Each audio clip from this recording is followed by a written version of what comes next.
Y el asambleísta Darwin Pereira, él es asambleísta por Pachacutic y segundo vicepresidente de la Asamblea Nacional. Gracias a los dos por participar.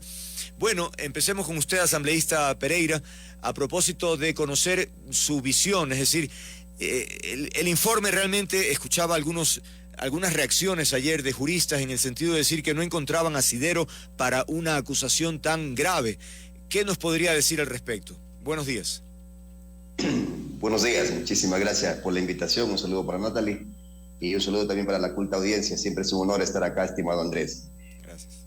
A ver, es un tema extremadamente delicado para el país y para los momentos duros y críticos que vive el país. Consecuentemente, nos corresponde al legislativo ser lo más objetivos posible, pero también ser lo más consecuentes posibles con la sociedad que en este momento nos está observando, con el pueblo, con la gente que nos eligió. Ajá. Y en ese contexto tenemos que leer el informe a fondo. Lo he leído prácticamente ya en su mayoría, he visto las concatenaciones que se hacen ya en el ámbito jurídico respecto de las acusaciones, más allá de que me parece muy interesante de que el informe refiere a una sentencia de la Corte, una sentencia constitucional, e inclusive un informe de admisibilidad que ya le tocó dar a la Corte Constitucional, en la que ya desde el ámbito constitucional se hace un análisis respecto de los juicios políticos en los que se requiere informe de admisibilidad de la Corte. Ahora, doctor, asambleísta, sí. Permite que interrumpa.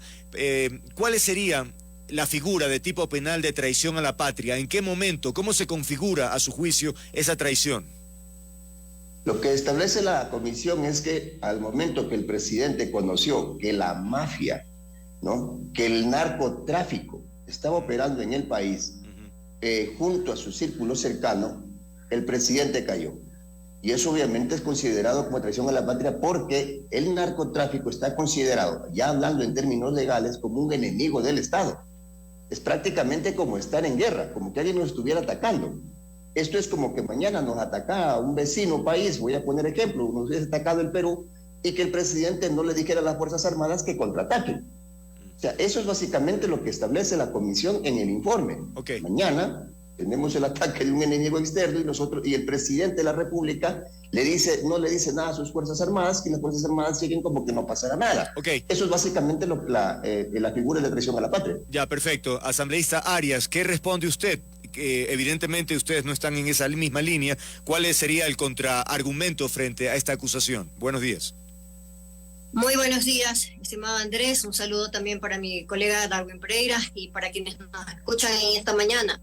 Importante tener el contexto en este caso. La comisión ocasional para efectos de investigar este tema fue creada ya hace varias semanas dentro del Pleno de la Asamblea Nacional por decisión de ese Pleno y tenía una única tarea y era investigar. Lamentablemente la ha desconocido en el momento en el que trata de centrar pues los temas en aquellas conclusiones que ya habría prefabricado y que se conocían desde hace mucho, al punto que en este instante sorprende, pero no tanto, el hecho de que se quiera tratar de utilizar una de las causales, en este caso contenidas en el 129 de la Constitución, con relación pues a los temas de seguridad del Estado.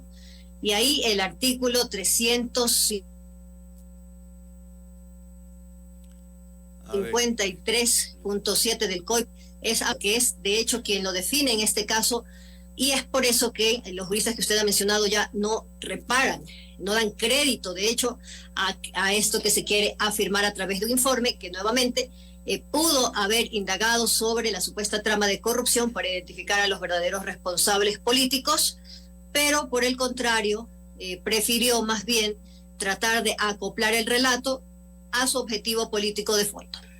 Hay algunas observaciones, asambleísta Pereira. Por ejemplo, uno ya se menciona que el informe parecería haber sido elaborado con anticipación, más de 200 páginas. Parece poco probable, según la opinión de algunas personas, ¿no? Escuchaba a varios juristas del día de ayer hablar de que el informe está mal planteado, que es una fábula, decía el jefe del bloque de Creo, mamarrachada, broma de mal gusto. Ese ha sido alguno de los epítetos, y que si el informe llega a la Corte Constitucional no va a ser considerado porque no tiene el soporte jurídico para aquello. ¿Qué presume usted frente a ese panorama? el audio, asambleísta. Gracias. Le decía que en el ámbito político debemos ser lo más serios con el país, ¿no? O sea, un show de salir a decir epítetos, lo que usted quiera, no hay problema, lo puede decir, las cámaras están ahí, me parece que incluso los medios de comunicación están, como los medios, en este momento aparecen los shows de farándula, ¿no? Lo que dijo el uno, lo que dijo el otro, pero al final del día nosotros tenemos que entender que sí, la Corte Constitucional tiene que pronunciarse respecto de todo esto que le han dicho, de todos los epítetos que le han dicho a este informe, más allá de que, ojo, este informe nosotros todavía lo tenemos que votar, todavía no ha sido votado, y será el pleno el que diga, sí, estamos de acuerdo con este informe o no estamos de acuerdo con este informe. Hay que separar las cosas. Una cosa es aprobar este informe y otra cosa es que alguien, en base a este informe, plantee el juicio político, porque la ley no prevé que por el simple hecho de que probemos un informe que recomienda juicio político, ya se active el juicio político. También me parece que hay que aclarar los procedimientos. Alguien tendrá que tomar el informe y decir, yo planteo el juicio político una vez que esté aprobado por la Asamblea. Uno. Dos, la Corte no se pronuncia, y esto hay que tenerlo claro, sobre el fondo del tema, sobre si es culpable o no, sobre si los argumentos son válidos o no, sobre si las pruebas son correctas o no. Sobre eso no se tiene que pronunciar la Corte, y la Corte Constitucional ya lo ha aclarado, no en una, sino en algunas sentencias. Una de esas sentencias es la famosa sentencia Yunda, en la que la Corte hace un análisis respecto de qué es aplicar el artículo 76 de la Constitución, donde se contemplan todos los derechos y obligaciones del debido proceso, ¿sí? en lo jurisdiccional, y qué es aplicarlo en lo político. La Corte hace ahí un excelente análisis y separa, disgrega las dos cosas. En consecuencia, para resumir, lo que la Corte tendrá que pronunciarse es sobre la forma, no sobre el fondo. Cuidado, confundimos las cosas y pensamos que la Corte mañana va a decir es inocente o es culpable. No, Yo creo que eso que también hay que tenerlo claro. Asambleísta Arias, ahora, ¿qué decir a propósito de lo que mencionaba hace un momento el asambleísta Pereira sobre el conocimiento del presidente de esta historia? Es decir, se dice que desde el 2021 el presidente Lasso estaba al tanto de la existencia del señor Cherres, la amistad con Carrera, y sobre todo la declaración de Villavicencio en el sentido de que el presidente reconoció que él estaba al tanto, que él se lo dijo a Villavicencio. Y al haber guardado silencio, ¿no cree usted que finalmente, por ejemplo, provocó la fuga del señor Luque? ¿Por qué no se lo investigó a tiempo cuando renunció? ¿Por qué no se le pidieron cuentas? Es decir, ¿no hay allí una responsabilidad de parte del presidente frente a este tema? Creo que es importante que se señalen dos aspectos con relación a lo que usted ha consultado en este momento, Andrés. Lo primero es, en este caso, de quién es la responsabilidad sobre la emisión, sobre el archivo y sobre la reapertura, potencial reapertura de cualquier investigación. En este caso es enteramente de la Fiscalía General del Estado. En su momento, de acuerdo a lo que se ha expresado en este momento por parte de la cabeza de esta institución, este informe fue conocido y fue archivado en su momento por falta de elementos. Es una cosa menor. Importante que la ciudadanía conozca que aun cuando la Fiscalía General del Estado plantea ante la justicia ecuatoriana, pues en este caso que no existen los elementos y que por lo tanto tendría que archivarse, esto no deja en imposibilidad reabrirlo más adelante, porque básicamente entra en un proceso de invernación, no de eliminación. Entonces, en este punto en particular, es importante que eso se conozca. Y sobre todo se plantea de todas maneras dentro del proceso de la comisión ocasional el origen y legitimidad de esta documentación, más que todo por la forma en la que se ha obtenido, al punto que la misma Fiscalía ha iniciado un proceso de indagación previa para que se diga de la institución que tenía la responsabilidad sobre ese expediente. Pero ahora, con relación al conocimiento o no, en este caso, por parte de otras instancias fuera de la Fiscalía, esto tendrá que probarse, porque de hecho podrían haberse afirmado muchas cosas, pero más que pruebas testimoniales, aquí se necesitan pues las pruebas fehacientes para poder afirmar este tipo de cosas. Pero, asambleísta Pereira, pero ante una afirmación tan contundente de que el presidente me dijo a mí, dijo Villavicencio, ¿no?, que él sí conocía. Pues bueno, no le compete al presidente entonces aclarar la situación, es decir, si es verdad, pues bueno, que dé alguna información, y si no, que lo desmienta, porque lo contrario queda en el aire, pero no nos queda claro finalmente qué fue lo que sucedió. El presidente debería o no reconocer si estaba al tanto de este episodio. Aquí hay un tema bastante delicado, estimado Andrés, no solamente del presidente, sino también del señor Villavicencio. Pues el señor Villavicencio dice que él también conocía, porque prácticamente él dice que le ha ido a hacer conocer al presidente el informe, o el presidente le hizo conocer, en fin. Lo que se resume de lo que ha dicho el señor Villavicencio es que los dos conocían. Claro. Los dos conocían, y los dos callaron, por si acaso. Eso hay que dejarlo absolutamente claro ante el país. El COIP obliga a que quien conoce sobre el cometimiento de un delito está obligado a denunciarlo. ¿Sí? Y no lo hizo ni el presidente ni el señor Villavicencio, palabras del propio señor Villavicencio, porque no es cosa de que yo veo que se comete un delito y voy y le digo a Andrés López, oiga, señor López, están cometiendo un delito, y yo me voy por la sombrita. No, cuidado, las cosas no funcionan así en el país. Cualquier ciudadano está en la obligación, la ley es clara, caso contrario es responsable por el cometimiento de ese delito. En consecuencia, tanto el presidente como el señor Villavicencio debieron haber hecho público, debieron haber denunciado a la fiscalía, porque hasta ese momento el informe era solo policial, estaba en manos de la policía. De acuerdo a lo que se investigó en la comisión, el informe, el equipo investigador fue desvanecido por un general de la policía, no por la fiscalía, por un general de la policía. ¿Quién es el jefe máximo de la policía? Es el presidente de la República. Consecuentemente, alguien dio la orden y los generales no han querido venir a decir a la comisión quién les dio la orden de desvanecer el equipo investigador, por un lado, y por otro lado, es la policía, a través de sus generales, la que dice que no tienen más elementos de investigación y le piden a la fiscal archivar el caso, al fiscal de Manabí, archivar el caso. Entonces, aquí hay un cúmulo de actividades bastante raras a las que se les ha dado el derecho de que vengan a decir por qué hicieron eso a los generales de la policía y no han querido venir. De hecho, uno de los oficiales de policía a los que se los convocó y que sí quiso venir, fue amenazado de muerte. El presidente de la República se lo ha convocado para que venga y diga cómo así no hizo nada y tampoco ha querido venir. Entonces, no es que por si acaso no se les ha dado el derecho a la defensa, y hubiese sido bueno escuchar qué tenían que decir al respecto.